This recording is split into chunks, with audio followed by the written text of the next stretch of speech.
عبدالله د ولسمشر غني خبرو سخت غوسه کړ او د هغه پر وړاندې اقدام پورته کړ.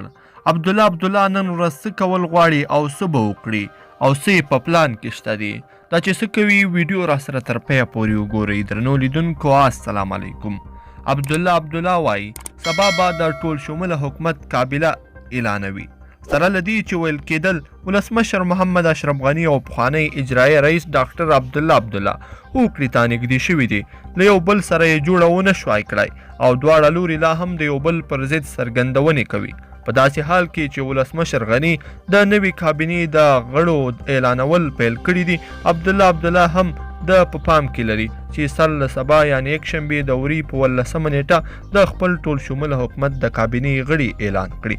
د عبدالله د ټول شموله ټیم ویان خان زمان مدبر له اواوي پاڼې سره په یوه مرکه کې ویلي دي، موږ ښاغلي غني ته 10 ورځې وخت ورکړی و چې د شخصي ګټو تیر شي او د هوکړې له لارې دې اوسني کړکېچ ته د پای ټکی کېږدي. خو په دې 10 ورځو کې نه یوازې چې هغوی د هوکړې لپاره ښه نیت ونه ښود، بلکې غیر قانوني ګمارنو ته یې هم دوام ورکړی دی.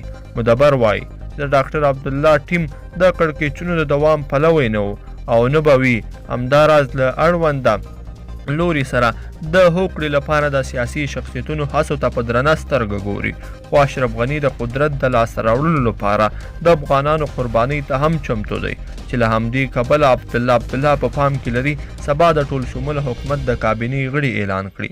د یادونې وړ ده چې امریکا پخواني ولسمشر حامد کرزي او جهادي مشر استاد سیاف څو ځلې هڅه وکړه چې د ولسمشر محمد اشرف غني او ډاکټر عبدالله ترمنځ جوړجاړی وکړي، خو لا تر اوسه هم د دواړو لوري ترمنځ هوکړه نه ده شوې او وخت پر وخت یو بل پر ضد څرګندونې کوي.